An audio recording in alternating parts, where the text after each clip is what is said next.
Heyo and welcome to the Planet Plipcam channel, where today we're going to be taking a look at the Spooky DLC pack, which was released 7 months ago now.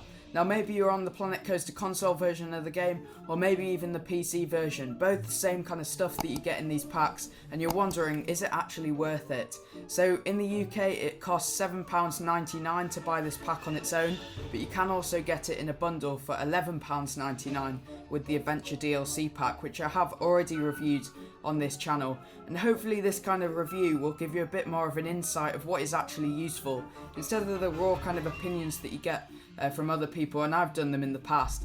You'll definitely see what I've actually been using in the game, and hopefully that can give you a feeling of, if you're actually going to buy this, are you actually going to use it that much? So I'm going to show you all of the pieces that we get in this DLC, and hopefully you can get a good idea of if you would like to purchase this, and also get some use cases for the stuff, the stuff that you get in it. Maybe you've got the pack already and you want to see what else you can do with it. So you can see, to start with, we are going to be going through the building pieces that you get in the game, and certainly one of the pieces that I love already is these kind of broken, ruined pieces that you get. And these ruined pieces are so good because you can duplicate them around and create almost infinite kind of ruined pieces, which Nerd Chacho was pointing out in a recent video of his, where you can just, you can overlap them and turn them around so there's no clipping, and they work really nicely to create a castle wall kind of feel. So certainly these are multi-use case for different kind of buildings. These building sets do not have to be used for the spooky kind of sets. Anything in a janky, old, budget park, whatever you want really, they can really fit in your kind of park. So you do get loads of roof tiles. I'm not complaining that we have so many, but I've never really used that many of these, to be honest, these roof different kind of tiles. But some of the things that we do get in the building set is these off-the-grid haunted house stone walls. Now these bases are so good because they're meant to be around like the skirtings of buildings, but the reason I like them is because you can sink them into the ground and sink them down and actually have them as a path. As in TMTK, if you are a PC version player, you will notice that they do have those kind of flooring tiles, and it was so cool to find that variation, which looks just like the TMTK version, so I'm happy to have found that. And then also part of the building set, these are really essential. If I were going to say, if you're going to get this pack, these will be your most used pieces, I'd say, if you build custom regularly. So these beams, you can see they're on my favourite section of the spooky pack.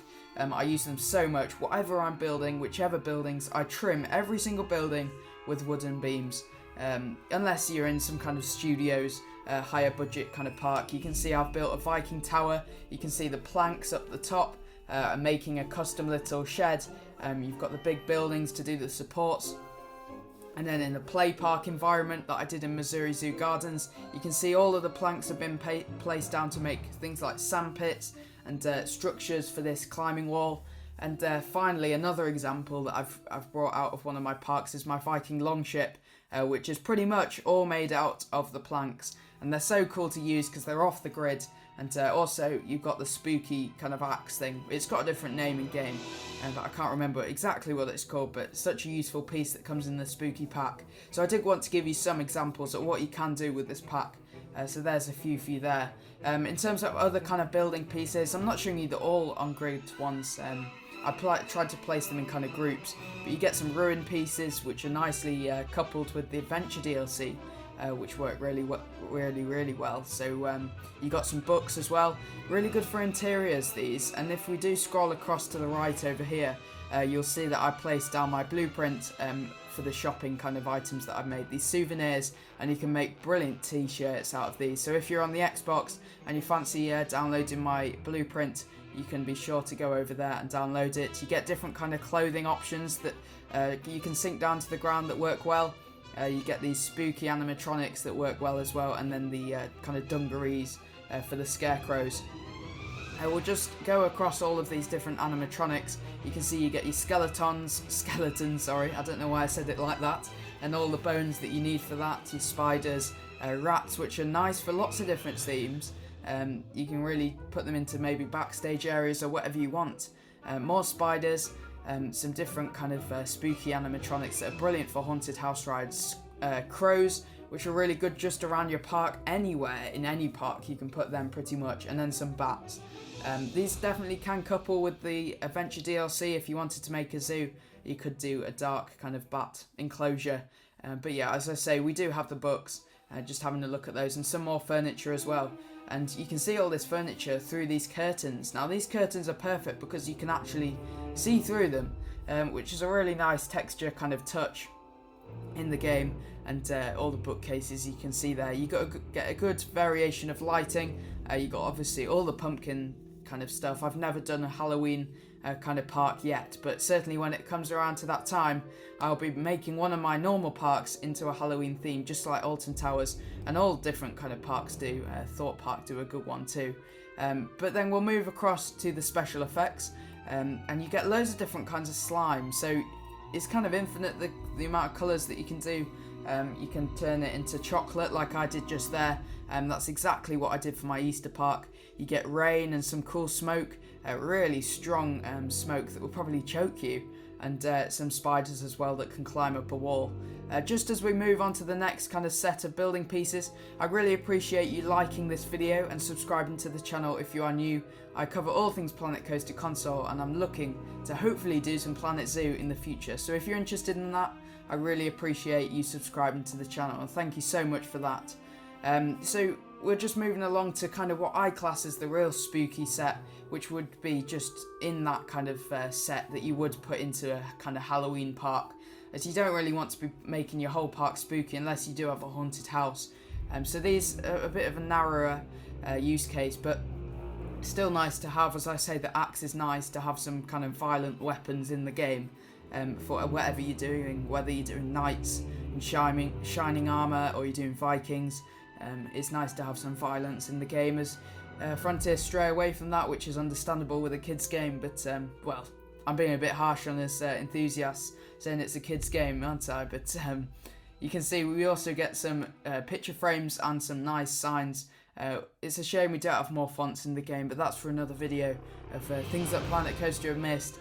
But you obviously get all these windows, and a nice feature that did come with these, I think they did it in studios as well, is that you do get to put billboards actually inside the windows, so that's a nice touch. You get so many different kind of wall decoration sets in terms of the different windows, the walls, and the doors as well. So in terms of foliage, we'll just move on to here. You don't get too much. You get these vines. You can make a good Jack and the Beanstalk, very similar to what you get in Adventure Pack, so nothing really gained if you have that one. And then you have this fence set as well, which is there's lots of different fence sets, and I think without these, you'd think scrolling through the fences you'd be a bit bare, and you'd be very you'd be missing out and wanting to get these. These cobwebs, I've seen them used in many different situations, not only just for the spooky kind of theme that you can go for, but if you move them onto buildings. Now I didn't do the greatest example here, but if you have a stucco wall and you want it to make a bit more run down, you can place it onto there and colour it the building kind of colour. So if it's stucco, it's usually a beige, colour it that colour and it looks like it's a bit more run down, and it doesn't necessarily look like cobwebs. Moving along to what I'd say is a disadvantage of this DLC. Whilst these are brilliant, and certainly the marble floor is so good, along with these wooden sets that can line walls, this marble floor is really nice. The texture, and it's shiny, so you can put it in really upmarket kind of buildings. I'd just say it's a shame that these aren't customizable. I think where this DLC does fall down a bit is where you can't customize the colours of everything. They certainly did a good job in the likes of studios doing that, but it is a shame that you can't customize all the pieces in this pack, as you can with more in other DLCs. But you can see that these kind of wall pieces are really useful for things like penny presses that I've made in game, different kind of panels, which just add some texture to your game. So we are going to now have a look at the two rides that you get in this DLC. You get the Ghost Train Hoax, and I'm just going to show you like kind of the building process of how you can build this ride. It has a chain lift hill. I've never been on something like this in real life. I've only been on a flat one that just goes around corners. But you have the standard track, you go around, you can go really nice and short bends, powered obviously by gravity around there, and you obviously have to think about the gravity and if it's going to make it over little air times. But you can get some little fun rides on here, especially when you turn the spinning on. So I've turned the spinning on here, and you'll see as it just heads around the corner. We'll just get it going for you, just so you get an idea of what you can expect building this ride. It's not as fun as building a coaster of sorts, but you can see it spins around the corner, and you can get some good interaction and scares with all of the different scenery pieces. You obviously have the blueprint that comes in game, which Frontier market obviously the DLC with. This will be in the trailer and how they do their live streams. But you can see it heads up. It's not the best themed in here, but it's nice to see it, working and moving around, which is good to see. You can see all the different pieces and just how you'd get this one working. It does need a lot of supports. I can't see any supports on there, which is poor from Frontier, but I'm not a huge, a big fan of the blueprints that Frontier do. So we do have this other track motion ride, which is very good as well, because it's just like the one that we got in studios. You can control the yaw, the roll, and all the turning around for this kart. And you can get it going all sorts of directions, and we'll show you a bit further just over here. It's quite difficult to build, not very, it takes a long time to build this kind of ride, because you've really got to integrate the scenery well, and press play all the time and having it riding, which I'm going to press play now for the Witch's Haunt, and we're just going to play it on 2x speed, just to have a look at it going around, because we want to see how it moves around and interacts with the scenery, which is really fun to do in game. I have not yet used this one, but I have used the Studio DLC one, which is very similar, just not spooky. It is a shame, obviously, that it has the bat or whatever on the front, but you can't really complain. It's a new kind of ride system when they added it to the game that we'd never seen before. So really nice that we've got all of these DLCs to the game, and with the DLCs, of course, you get the different blueprints, which they market the game with. I'm sure if they gave them to creators, as this is what lots of people have said on the PC, if they gave them to creators, I'm sure they could do amazing jobs to showcase what is in the DLC with early access. But yeah, I'm very happy to have this in the game, and hopefully we can get the remaining 2 DLCs in the game later on. So is it worth your money? I would say definitely yes. It excels in textures, the wood and the textures are brilliant. I really like the wall panel pieces, and then the customizability with all of the different kind of effects that you get in game is really nice. So I do hope that you have enjoyed this video and hopefully learnt a bit about the Spooky DLC. I really appreciate you subscribing to the channel and liking this video if you've enjoyed it. Thank you so much, and I will see you in the next one.